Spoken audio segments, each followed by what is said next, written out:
Simple सवाल। अगर मैं एक नॉर्मल इंडियन फैमिली को 100 रुपए दूं तो वो उस पैसों के साथ क्या करेंगे? 95 रुपीज तो सीधा रियल एस्टेट, गोल्ड और गाड़ी में चले जाएंगे और जो बाकी के 5 रुपए हैं वो जाएंगे बैंक में या मार्केट में। अब अगर मैं सेम $100 एक यूएस की फैमिली को दूं तो फिर वो क्या करने वाले हैं? उस $100 में से $65 तो सीधा उनके मार्केट में चले जाएंगे, यानी स्टॉक्स, म्यूचुअल फंड्स और रिटायरमेंट अकाउंट्स।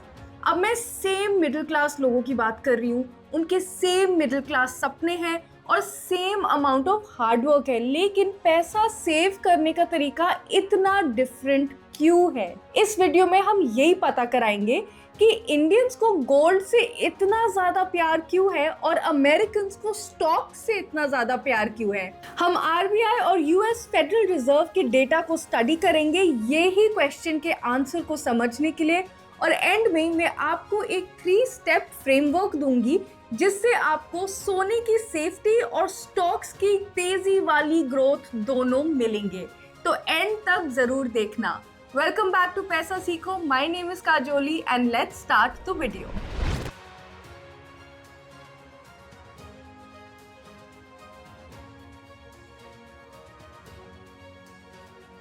चलो सबसे पहले नंबर्स देखते हैं क्योंकि यही नंबर्स आपको शॉक कर देंगे।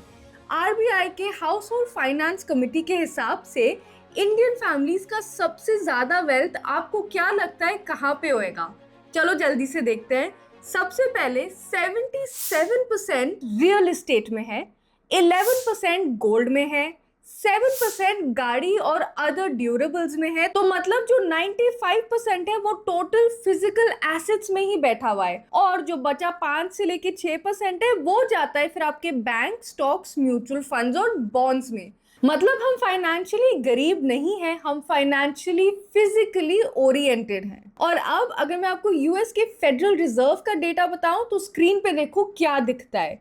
सबसे पहले 58.1% फैमिलीज का पैसा डायरेक्ट या इनडायरेक्ट स्टॉक मार्केट में है। इंडिया में सिर्फ 9.5% है। यूएस हाउस होल्ड का 35% वेल्थ सिर्फ इक्विटीज में है और इंडिया में 4.7% से भी कम है। और हमारा जो सेफ्टी नेट है वो सोने की चेन है, उनका सेफ्टी नेट 401k और IRA रिटायरमेंट अकाउंट्स।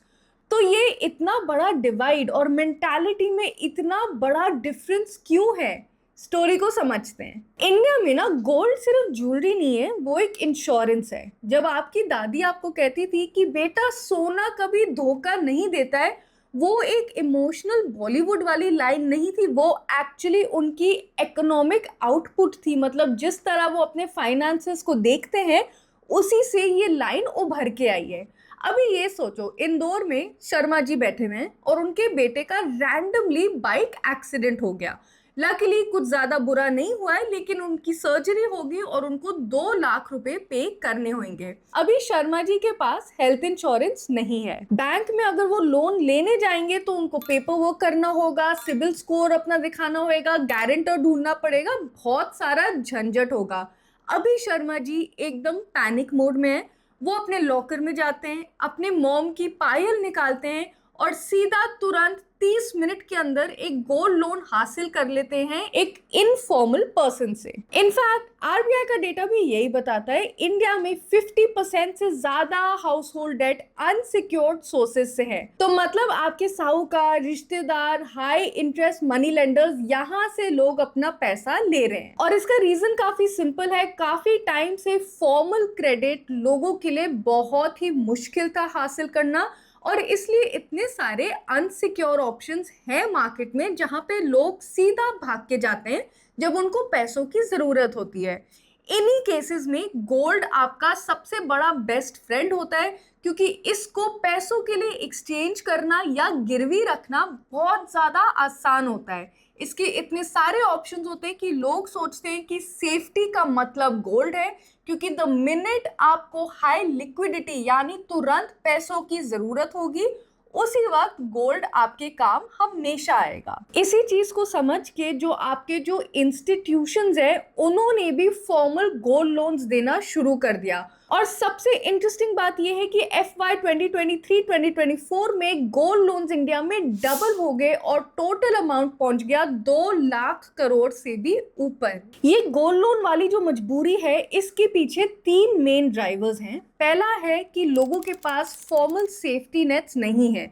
जब क्रॉप्स फेल हो जाते हैं, अचानक हेल्थ इमरजेंसी आ जाती है, लोगों के पास प्रॉपर इंश्योरेंस होता नहीं है और फिर उनको अपना गोल्ड ही बेचना पड़ता है या गिरवी रखना पड़ता है। सेकंड है, सिस्टम में ट्रस्ट बहुत कम है। हमारे पेरेंट्स ने बैंकिंग क्राइसिस देखी है और उनको लगता है कि बेटा जो आपके हाथ में है ना, वो ही आपका है। तो मतलब सोना वो चीज है जिसको आप टच कर सकते हो, आप फील कर सकते हो, और आपको चैन की नींद आती है जब आपको पता होता है कि आपके लॉकर में वो 1-2 रैंडम चेन्स पड़े हुए हैं जो आपको मुसीबत में हेल्प कर सकते हैं। और तीसरा रीजन है इंडिया का जो वेल्थ डिस्ट्रीब्यूशन है।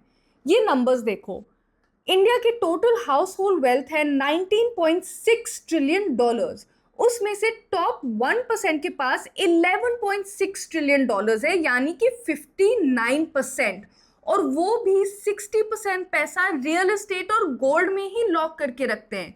तो जब अमीर लोग भी वही चीज कर रहे हैं तो मिडिल क्लास क्यों चेंज करेगी अपना बिहेवियर? और जो थोड़े बहुत फाइनेंशियल सेविंग्स हैं जो इंस्टीट्यूशंस में डालने को लोग तैयार हैं, वो कहाँ जा रहे हैं? FY 25 के डेटा के हिसाब से 35% जाता है बैंक डिपॉजिट्स में क्योंकि वो सेफ है, 22% जाता है प्रोविडेंट फंड या पेंशन में क्योंकि सरकार काट लेती है ऑटोमेटिकली, 15% जाता है लाइफ इंश्योरेंस में और सिर्फ 13% जाता है म्यूचुअल फंड्स में। मतलब आज भी हम सेफ्टी फर्स्ट वाले लोग हैं। अब चलते हैं सीधा ओहायो में और जॉनसन फैमिली को एक बार देखते हैं कि वो अपने पैसे कैसे इन्वेस्ट करते हैं। जॉनसन फैमिली को स्टॉक्स में इन्वेस्ट करने के लिए ना कोई डीमैट अकाउंट खोलना पड़ता है, ना किसी यूट्यूबर से स्टॉक टिप्स देखने पड़ते हैं, क्योंकि उनकी जो स्टॉक इन्वेस्टिंग का जो सिस्टम है वो प्रैक्टिकली ऑटोमेटिक है और वो उनके लाइफ के अंदर बिल्ट इन है। जब जॉनसन को अपनी सैलरी मिलती है तो कंपनी ऑटोमेटिकली 10% काट के सीधा 401 के अकाउंट में डाल देता है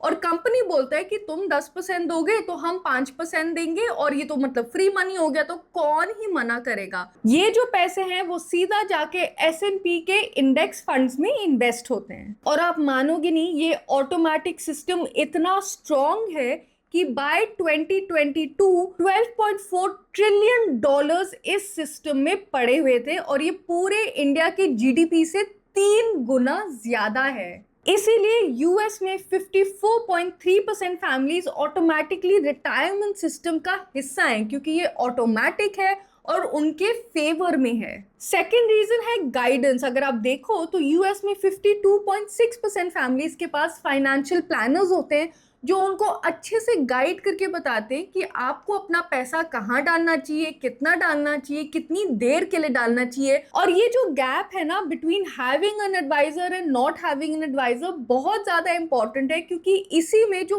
फियर होता है वो चले जाता है, वो पिक्चर के बाहर चले जाता है और लोगों को इन्वेस्टमेंट करना और ज़्यादा आसान लगता है। इंडिया में क्योंकि सबके पास ये एक्सेस नहीं होता फाइनेंशियल एडवाइजर का, उनको लगता है कि अगर हम स्टॉक्स में पैसा डालेंगे या म्यूचुअल फंड्स में पैसा डालेंगे हम तुरंत गरीब हो जाएंगे क्योंकि मार्केट गिर जाएगी, और ऊपर से हमें तो पता भी नहीं है कि कौन से स्टॉक्स या म्यूचुअल फंड्स में पैसे डालने चाहिए, कितने डालने चाहिए, कितनी देर के लिए डालना चाहिए।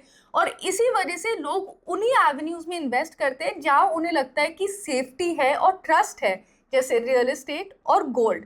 और जो लोग थोड़े से डरेंगे वो शायद बैंक FDs यूज कर लेंगे, लेकिन जो स्टॉक्स एंड म्यूचुअल फंड्स हैं, हमारे पेरेंट्स के जो जनरेशन के लोग हैं वो अभी भी उससे इसी रीजन की वजह से डरते हैं। अब हम ये तो जान गए कि यूएस की मिडिल क्लास फैमिली और इंडिया की मिडिल क्लास फैमिली इतनी डिफरेंट तरीके से इन्वेस्टमेंट क्यों करती है, पर एक्चुअली एंड में जीतता कौन है? कौन सी चीज आपके लिए ज्यादा पैसे बनाती है, स्टॉक्स या गोल्ड? डेटा की तरफ देखते हैं फिर से। 20 साल का डेटा देखते हैं INR में फॉर सिंप्लिसिटी। सबसे पहले निफ्टी 50 TRI डिविडेंड के साथ 11.2% से 12.4% के CAGR पे है। फिजिकल गोल्ड INR पे 15.1% के CAGR पे है। बैंक FD 7.8% CAGR पे है और US NASDAQ TRI 19.5% CAGR है USD में। तो एक मिनट रुक जाओ, क्या इसका मतलब है कि गोल्ड ने स्टॉक्स को बीट कर दिया? आंसर ब्लैक एंड व्हाइट नहीं है। गोल्ड का 15.1% का जो रिटर्न था वो दो रीजंस की वजह से हुआ। एक था कि ग्लोबल क्राइसिस चल रहा है और उस वजह से गोल्ड के प्राइसेस एकदम तेजी से ऊपर हो गए, और सेकंड रीजन है कि रुपी गिर गया और रुपी के गिरने की वजह से गोल्ड की प्राइस रुपीस में और ज्यादा हाई होगी। तो जिन लोगों के पास गोल्ड था उनको और पैसे देने पड़े सेम अमाउंट ऑफ गोल्ड के लिए, अगर हम 20 इयर्स अगो को कंपेयर करें। गोल्ड को ना एक नॉन प्रोडक्टिव एसेट बोला जाता है। ये ना फैक्ट्री बनाता है, ना नौकरियां जनरेट करता है, ना सड़कें बनाता है। और आरबीआई कहता है कि गोल्ड की वजह से हमारा जो ट्रेड डेफिसिट है वो इंक्रीज होते रहता है, क्योंकि जो देश का पैसा है वो बाहर जाते रहता है इंस्टेड ऑफ गोइंग टू देश की company, stocks and mutual funds के इन्वेस्टमेंट्स के थ्रू। लेकिन इसका ये मतलब नहीं है कि गोल्ड में इन्वेस्ट करना कोई गलत चीज है या आप एंटी नेशनल हो अगर आप गोल्ड में इन्वेस्ट कर रहे हो क्योंकि पैसा बाहर जा रहा है। अल्टीमेटली आपको उस चीज में इन्वेस्ट करना चाहिए जहां पे आपको सही लगता है, क्योंकि अल्टीमेटली आपका पीस ऑफ माइंड ज्यादा इंपॉर्टेंट है। अगर आप रोज रात को डर रहे हो कि ओहो आज स्टॉक मार्केट गिर जाएगा, कल स्टॉक मार्केट गिर जाएगा, तो कोई पॉइंट नहीं है। इसीलिए कहते हैं कि जो आपकी रिस्क एपेटाइट है, मतलब आप जितना रिस्क उठा सकते हो उसी के हिसाब से आपको इन्वेस्टमेंट करना चाहिए, दूसरों को देख के इन्वेस्टमेंट नहीं करना चाहिए। तो अभी हमने ये सारी चीजें तो डिस्कस कर लिए कि यूएस में स्टॉक्स क्यों पसंद है, इंडिया में गोल्ड क्यों पसंद है, गोल्ड की परफॉर्मेंस क्या है। अब ये भी समझ लेते हैं कि आपको क्या 3 स्टेप्स वाला फ्रेमवर्क फॉलो करना है ताकि आपको गोल्ड की सेफ्टी भी मिल जाए और स्टॉक्स की तेजी वाली वेल्थ भी मिल जाए। तो उसको जल्दी से समझ लेते हैं। स्टेप 1 है गोल्ड को लॉकर से निकालो और पेपर में डालो।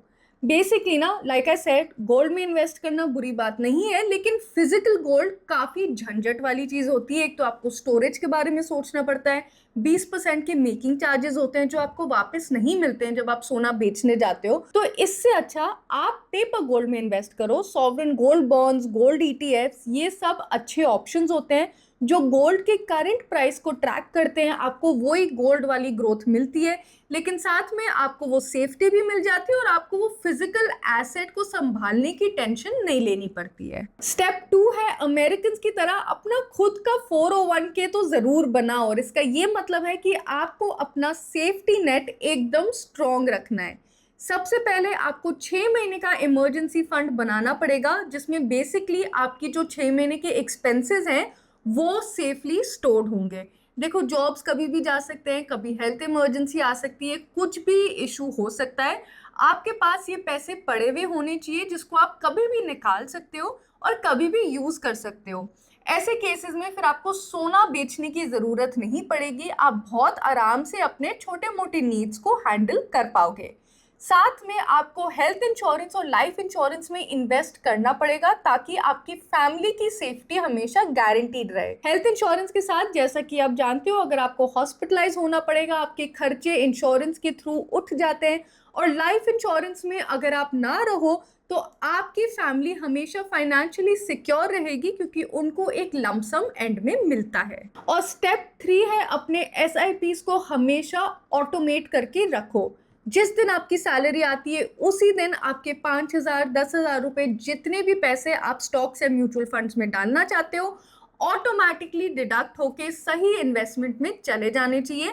आपको इसके बारे में सोचने की भी जरूरत नहीं पड़ेगी। सैलरी आए, पैसे कटे, अब जो बच गए हैं इन्वेस्टमेंट के बाद वो आपके पार्टी फंड है, आपको जो उसके साथ करना है करो, लेकिन इन्वेस्टमेंट्स करना बहुत ज़्यादा इंपॉर्टेंट है। और जिस तरह अमेरिकन ने अपने सिस्टम को पूरा ऑटोमेट करके रखा हुआ है ताकि उनको सोचना ना पड़े, ताकि वो ईजिली सिस्टम का हिस्सा बन जाए, वैसे ही आप भी ऑटोमेट कर सकते हो अपने SIP को और आराम से अपने वेल्थ को ग्रो कर सकते हो बिना बार बार इसके बारे में सोचे।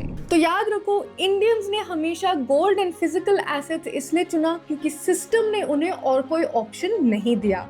अमेरिकन ने स्टॉक्स इसलिए चुना क्योंकि सिस्टम ने उन्हें आगे सोचने ही नहीं दिया। तो आप कौन सा वाला रूट चूज करना चाहते हो? उसका आंसर बहुत सिंपल है, अपनी लाइफ को देखो, अपने बजट को देखो और अपना सिस्टम अपने लिए खुद बनाओ।